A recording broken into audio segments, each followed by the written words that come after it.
On a tous déjà vécu ça. Tu commences un projet, une diète, un entraînement, t'es motivé à fond, et puis 2 semaines plus tard, tu lâches. Pourquoi ça arrive toujours? Et surtout, comment se sortir de ce cycle infernal?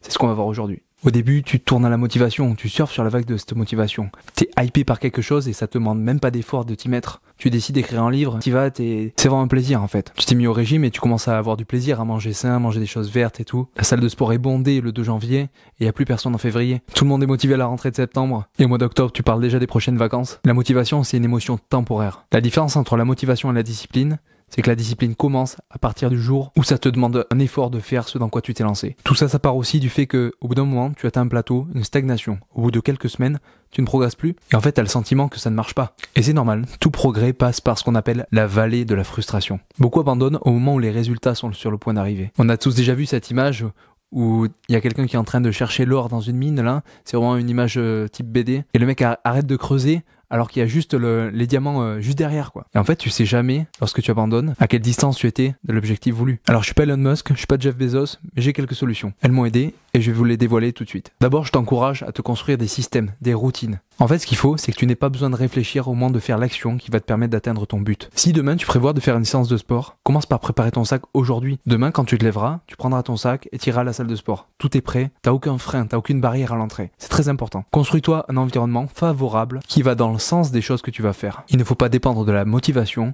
mais d'un rituel que tu vas mettre en place. Et pour ça, la préparation est clé. Il faut également se fixer des objectifs clairs et mesurables. Se remettre au sport, c'est pas un objectif. Il faut que ce soit précis. Par exemple, le lundi, mercredi, vendredi, je vais faire mes séances de musculation. Il y aura une séance push, il y aura une séance pull, une séance jambes. C'est ça la planification. Combien je vais faire de séries de travail? Quelle durée d'échauffement?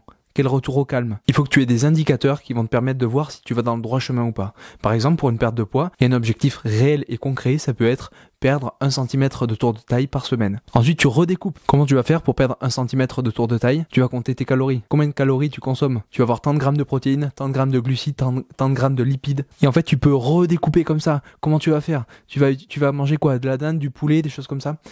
Et en fait, on en revient au principe dont parlait Yann Darwin sur son podcast, découper, mesurer, c'est vraiment ça la clé du succès dans le monde de l'entreprise, mais aussi en fait partout dans la vie. Si tu vises un gros objectif, découpe-le en plusieurs sous-objectifs.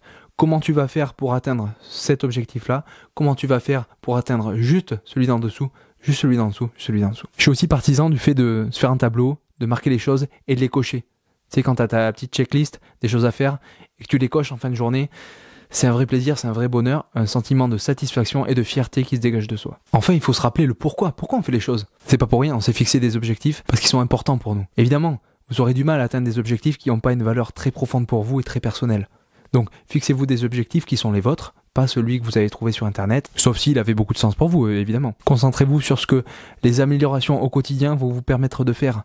Concentrez-vous sur quel moment de vie ça va vous permettre de vivre. Quelqu'un qui se prépare pour une compétition de bodybuilding, il va vivre des émotions incroyables, il va atteindre une forme, le pic de forme, le jour de la compétition, c'est incroyable. Et il faut arriver à éprouver du plaisir tout le long de cette préparation en se disant que on est en train de faire quelque chose de beau, on est en train de faire quelque chose d'incroyable et de se battre et d'avancer vers un objectif qui nous tient vraiment à cœur. Également, il faut aussi prendre du plaisir sur le chemin, sur le parcours. J'ai lu un commentaire sur YouTube qui m'a beaucoup plu, c'est t'écoutes pas une musique pour arriver au bout de la musique. En fait, il y a des activités comme ça où le plaisir est intrinsèque, c'est-à-dire qu'il faut arriver à avoir des entraînements pour parvenir à la compétition finale, par exemple, comme des véritables activités en soi. Il faut prendre du plaisir pendant leur réalisation, pendant le chemin, plutôt que de toujours se projeter vers le résultat final. C'est un subtil mélange entre il me tarde l'événement, mais aussi j'ai beaucoup de plaisir à le préparer. En résumé, tu n'abandonnes pas parce que t'as pas de motivation. Tu abandonnes parce que tu comptes uniquement sur ta motivation. Ce qui doit te pousser, ce qui doit te tirer, c'est vraiment des choses beaucoup plus profondes, ancrées au fond de toi. Et ce qui va t'aider également, c'est de planifier, mettre en place des choses, des systèmes qui vont t'aider à faire que tu n'aies pas à compter sur ta volonté,